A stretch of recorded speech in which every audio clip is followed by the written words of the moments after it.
I'm half Filipino and half European mix. I married a woman who was a European Latina mix, and we speak only Spanish with our two daughters, but then they go to a school where they speak English. Also, I preach every week at a church that is mostly Egyptian, which means that the predominant language spoken in our church is actually a form of Arabic. But even though it's pretty homogenous ethnically, this church is also religiously, at least within Christianity, pretty diverse. It's technically Presbyterian, but there are people in the congregation who come from a Brethren background, others who came from an Orthodox background.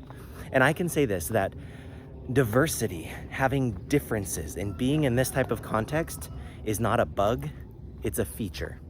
It's not a liability, it's actually an asset. And it's an asset for your mental, your emotional, and your spiritual life. On the mental side, it actually teaches you this curiosity thing where when you assume that you are different from other people and you're in a context where you're different from other people as well, what you learn is that you have to ask questions because you can't just assume that they're exactly like you, which then sharpens the way that you think about reality. It actually opens up your mind and helps you to think meaningfully about other people and where they come from. Emotionally, what it does is it helps you differentiate the difference between fitting in and belonging. See, fitting in is when you know the social script, when you know the things that are expected of you and how you're supposed to behave, and then you conform to that standard. When you are in a diverse background, you learn that there's no way you can predict the ways that everybody expects you to be, and people can't assume that you're going to be a certain way. And so instead of you trying to fit in, you then learn that you can be yourself and find belonging, because people are going to ask you questions about yourself if you open yourself up to relationships with people who are different from you.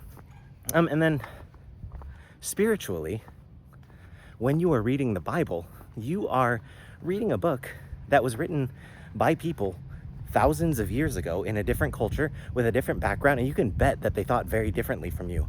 So if you immerse yourself in cultures that are very different from you, what you're doing is you're training yourself and you're teaching yourself to be able to think about things in a way that opens you up to meaningfully understand what those original authors of the Bible meant. And so yes, the Bible can speak powerfully into your life, but if you're not first starting with what did the original authors experience and what did they mean, if you don't understand that Jesus was a Jewish man from 2,000 years ago, well, then you're going to have trouble understanding fully what he was trying to do and fully why he was such a revolutionary teacher. And so find places where you can put yourself in a context where people are different from you, because this is how you can grow mentally, emotionally, spiritually. And if you don't do this type of thing, by the way, God is also very different from you. And so if you want to understand God, you got to strengthen this muscle of being the type of person who's comfortable when there are differences. Because if not, heaven's going to be real uncomfortable for you, because there's going to be all types of people and a God who's very different from you.